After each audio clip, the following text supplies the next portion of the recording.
bike test, and today I'm going to mount a Mousse, Nitro Mousse, and I'm going to mount a front one, kind of unscripted, not like those ones you see in those really nice shiny shops, because this is the way real people do it. And I do have a tire mounting stand here, which I'm not going to use, but there's a couple tips I'd like to give you because I know how to do this. First, mounting a Mousse is not a very fun process. Most people struggle with it. But if you go through the steps, know the techniques, it's not too bad. So I always suggest start by having a beer. And since it's not a fun process, I'm not going to enjoy drinking this beer. It's a Coors Light, it's warm. And if you're under 21, you should probably go get a cupcake or something like that. But So, beer makes it fun, is what I always like to say. But we're going to get right into this. I'll show you kind of my steps and my ways. They're not exactly what the manufacturer recommends, but they've been effective. I get over 1,000 miles on these things. On the fronts, maybe even a little bit more. And I don't usually go to the soft ones, by the way. I usually, because I have dual sport bikes, I start with hard ones. I use them for about 1,000 miles. Then I have a soft one for my enduro bikes. So just something to think about. So I'm going to open this up, kind of unbox it and go through the steps. Again, pretty unscripted. You may see me, I don't know, throw tools, cuss, all the other stuff. You just never know. And I'm just going to run this pretty straightforward. Very little editing, if any at all, on this technique. So going right into the box. This is one of the newer Nitro Mousses, the platinum ones. So here it is. That's that guy. This is important stuff right here. That's the Nitro lube. It's a cooling lube. That looks new to me. I've not seen the cooling lube before. So good thing. You want to make sure you have some of these. And this is a dirty job, so I'm not wearing my nice clothes today because you will get dirty doing this. And I have plenty of these gloves. I know gloves are hard to get, but sometimes I pretend I'm a proctologist, especially dealing with some of my friends. So I'm going to put the gloves on. I am going to get rid of this. Like I said, we're not going to use this. And you might wonder what tools we're using when we're doing this. I will explain the tools as I get to them. So right now, by the way, real easy way to get rid of that tag there. This is what I do that's quite a bit different than what most people do. I put all of the lube into the tire, okay? And the reason for that is it's cleaner. It all gets in there and it doesn't get wiped off when you put the Mousse in. If you lube up the Mousse maybe like you're supposed to in the beginning, you will wipe a lot of the gel off of the Mousse. Some say to put it all on the Mousse. Some say to mix it 50-50. I like to make sure I spread this stuff around very evenly inside of the tire. And just remember, this tire is going to be spinning, so the majority of the lube will, over time, work its way to the outside of the tire. So it's kind of important that you get it up on the sidewalls, up along here. And the other thing I'm pretty careful about is trying not to get a ton on the outside of the tire, because all that does is lube up the tire so that the tire irons fly up and hit you in the head. Yes, I've had that happen plenty of times. So slowly getting this lube. I just put a big bead down on the bottom, in the middle, and then I kind of use my knuckles to roll it up onto the sides. So as you see, I'm just squeezing the Mousse goo out here, like so. And people ask about what different kinds of stuff can you use for this. Man, I stayed away from the soap, by the way. There was a lot of people using like a Murphy's type oil-based soap. And I found that washed out. And it usually comes into play when you're putting your Mousse into a second tire when you don't have lube. Just buy the extra lube from the manufacturer. I have had luck though using Vaseline. So just in case that stuff, the Vaseline did seem to work.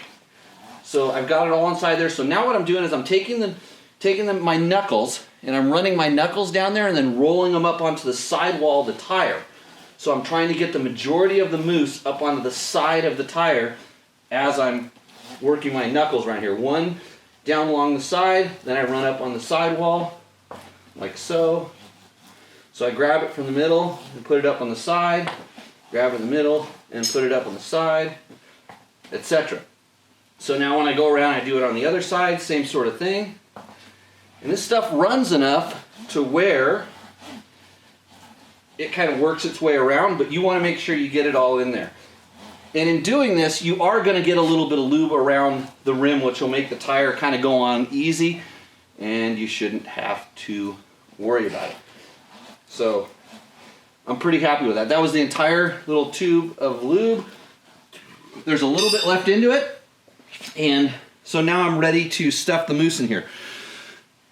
When you do this, the easy way for me to do it is I'll sit on the tire, it spreads it out down at the bottom, and then I can place the mousse in. I'm going to take these labels off because I don't think they're going to do any good inside of the tire, like so. And I just push it down in here like this, and then I roll the tire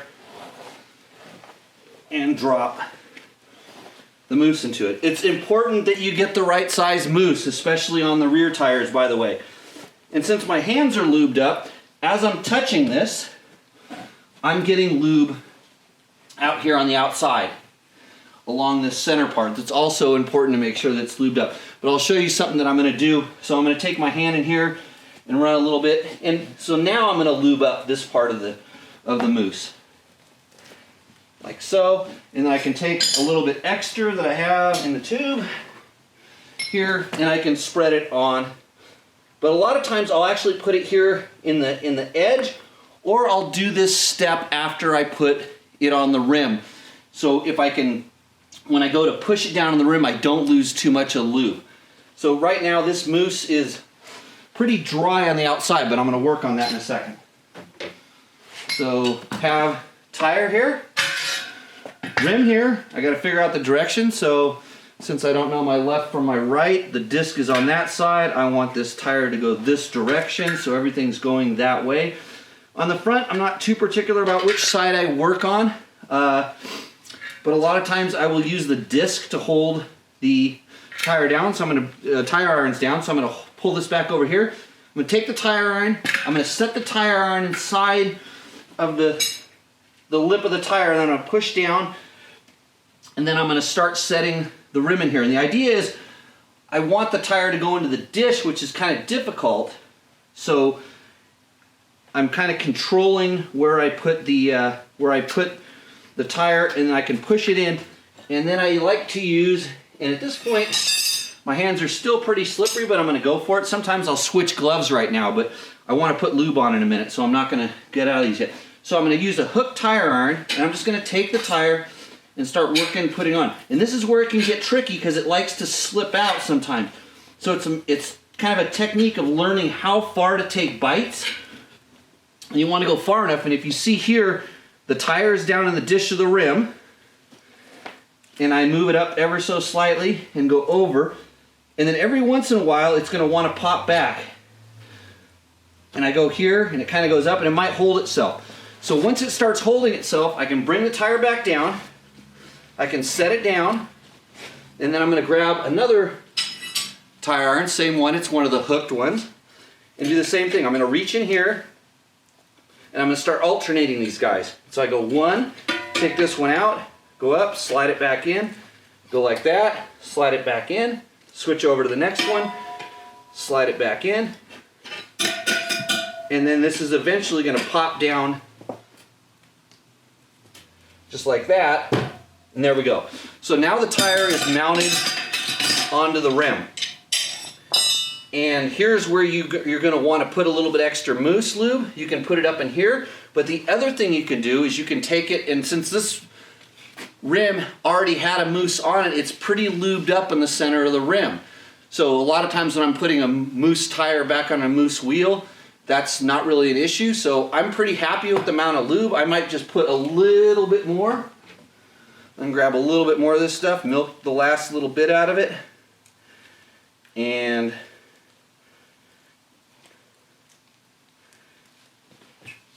make sure it's all good. Like I said, I don't want a ton on the outside because, especially when it sits on the edge of the rim, that's just a accelerant for the tire iron to, again, hit you on the head. So there, we're good with that, and I'm happy with how that is. So done with Mousse lube, done with these gloves. So now I'm going to grab my other gloves. Here they are. And these are mostly to protect my fingers.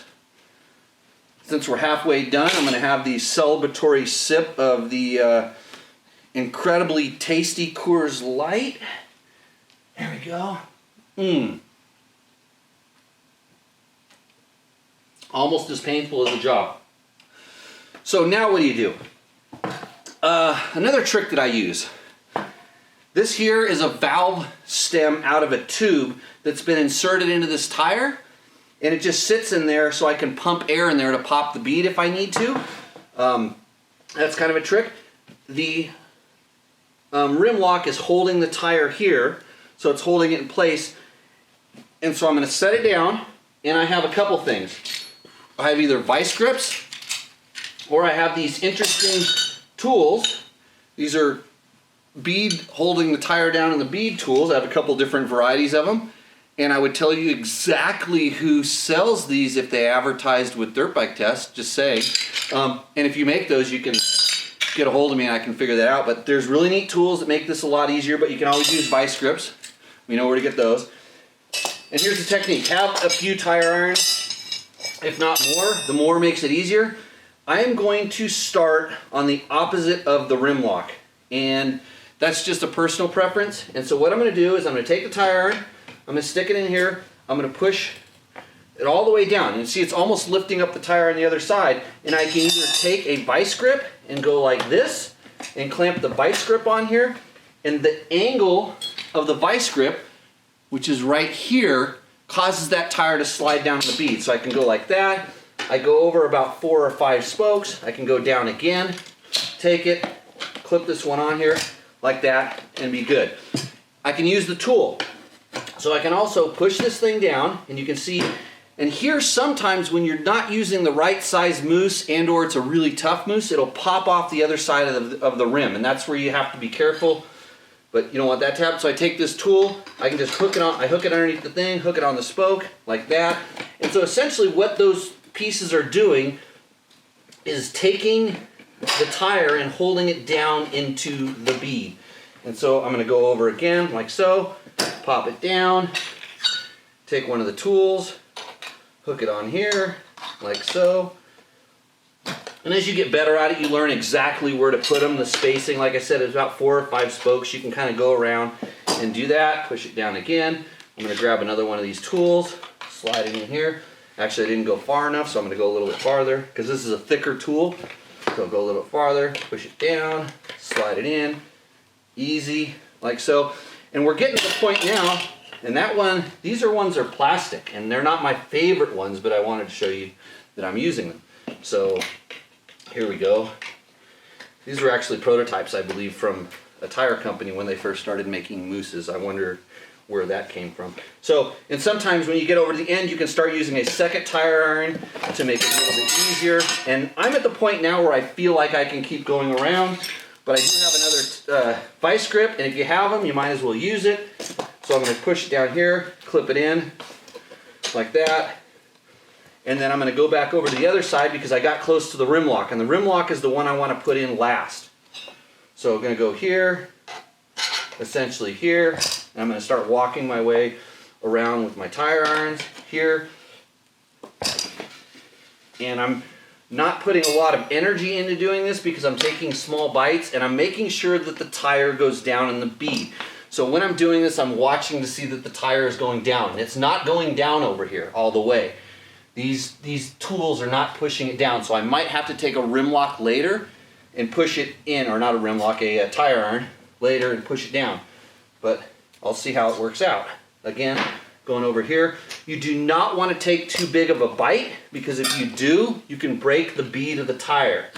And if you feel something that feels like it snaps on the sidewall, you've broken the bead of the tire, and your tire is now useless. So I'm working my way around here again, and I'm getting to the point where, and I know I've got a lot of lube in this this tire because it's actually squeezing out of the tire as I start compressing it back down. So I'm going to get in here, and this is the point where it gets to be kind of difficult to fit the tire irons under the bead, and we're like this. And so now the tire wants to go all the way down. I'm going to go over here and put another tire iron in. And we're at the point where it's going to go under the rim lock. And you want to make sure that the mousse does not slide under the rim lock. So I can see my rim lock is fully extended. If your rim lock looks like it's up, your mousse may have crawled underneath the rim lock. So at this point, what I'm going to do is I'm going to take this other tire iron here, and luckily I'm on like kind of a rubberized mat, and I can take it and dive in a little bit. So as I roll this over, I can take the pressure of the rim lock and make sure that the tire is going to go under, or the rim lock is going to squeeze the tire between. And right as you push it down, it gets real easy to push up because that tire is trying to slide underneath it. I go like that. It's all the way underneath it. And then we're good. And so there, without using a whole lot of energy, without even drinking a whole beer, without sweating or struggling or using any really special tools, well, with the exception of these mystery ones that I would tell you who makes them if it was easy for me. But it's hard to say if I can't get paid, I guess. Right? Hey, guess what? You're getting this for free, so you're getting what you pay for. So anyways, so this is all good now. My rim lock is out. Another thing you can do to kind of just check is run a tire iron across your rim lock and push down on it and feel that it kind of is pushing against the mousse, and the tire is not sticking outside of the bead, and everything looks good. And we'll call that a success. If for some reason the bead didn't pop out and mine's all good on both sides here, I can take an air hose on that valve cord that's kind of like a tube, crank air into it, and it'll usually pop and make it come out. So with that, that's all I really know. Hopefully we'll see you out on the trail. Cheers.